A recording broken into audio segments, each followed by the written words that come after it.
Supreme court ने ED को जमकर फटकार लगाई है और ऐसा पहली बार हुआ है कि ईडी के कामकाज पर सुप्रीम कोर्ट ने सवाल भी उठाए हैं। तमिलनाडु स्टेट मार्केटिंग कॉरपोरेशन में हुए कथित घोटाले की जांच कर रही ईडी यानी प्रवर्तन निदेशालय को सुप्रीम कोर्ट ने फटकार लगाई है।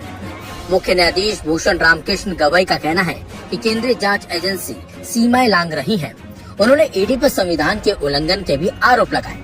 कोर्ट ने कार्यवाही पर रोक लगाने के आदेश दिए हैं, साथ ही एजेंसी से जवाब दाखिल करने के लिए कहा है। दरअसल गुरुवार को सुप्रीम कोर्ट में तमिलनाडु सरकार की ओर से दाखिल याचिका पर सुनवाई चल रही थी। याचिका में मद्रास हाई कोर्ट की तरफ से ईडी को मिली जांच की स्वतंत्रता को चुनौती दी गई। सुप्रीम कोर्ट ने टास्कमैक में ईडी को कथित 1000 करोड़ रुपए के घोटाले की जांच के लिए खुली छूट दे दी थी। सीजेआई ने कहा, यह अपराध निगम के खिलाफ कैसे हो सकता है? निगम के खिलाफ आपराधिक मामला, आपका ईडी भी सभी सीमाएं लांघ रहा है। कार्यवाही पर रोक लगाएं। जब अधिकारियों के खिलाफ एफआईआर है तो वहां ईडी क्यों जा रही है? ईडी हलफनामा दाखिल करे। ईडी संविधान का उल्लंघन कर रही है। ईडी वाकई सीमाएं लांघ रही है। इस पर एएसजी एसवी राजू ने कहा, यहाँ एक बहुत बड़ा घोटाला है, मुझे जवाब दाखिल करने दें। तो वहीं सीजेआई ने कहा कि ईडी संघीय ढांचे को तबाह कर रही है, सभी सीमाएं लांघी हैं। सुप्रीम कोर्ट ने कार्यवाही पर रोक लगाने का आदेश भी जारी किया। आपको बता दें, मार्च में एजेंसी ने दावा किया था कि टास्कमैक के काम में कई अनियमितताएं मिली हैं। साथ ही एजेंसी ने कहा था 1000 करोड़ रुपए की बेहिसाब नकदी भी मिली थी। ईडी ने कीमत तय करने में भी धोखाधड़ी किए जाने की बात कही थी। इसके साथ ही एजेंसी लगातार छापे भी मार रही थी।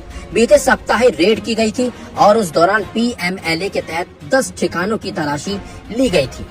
इसके साथ साथ ईडी ने दावा किया था कि उसे छेड़छाड़ किया गया डाटा मिला है, जिससे संकेत मिल रहे थे कि टेंडर वितरण के समय धोखाधड़ी की गई थी।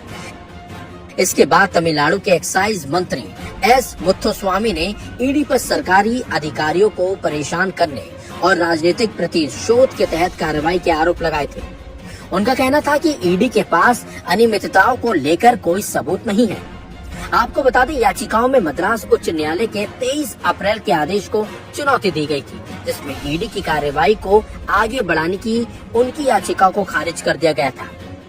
ईडी को धन शोधन निवारण अधिनियम के तहत अपनी कार्रवाई जारी रखने की अनुमति दी गई थी, लेकिन अब सीजेआई ने सीधे ईडी के कामकाज पर सवाल भी उठाए हैं और इसके साथ ही ईडी पर और भी गंभीर आरोप लगाते हुए फटकार भी लगाई है। अब देखना होगा कि ईडी सीजेआई के इन सवालों का जवाब कैसे देती है या फिर फटकार लगाने से ईडी इस मामले पर शांत बैठ जाती है।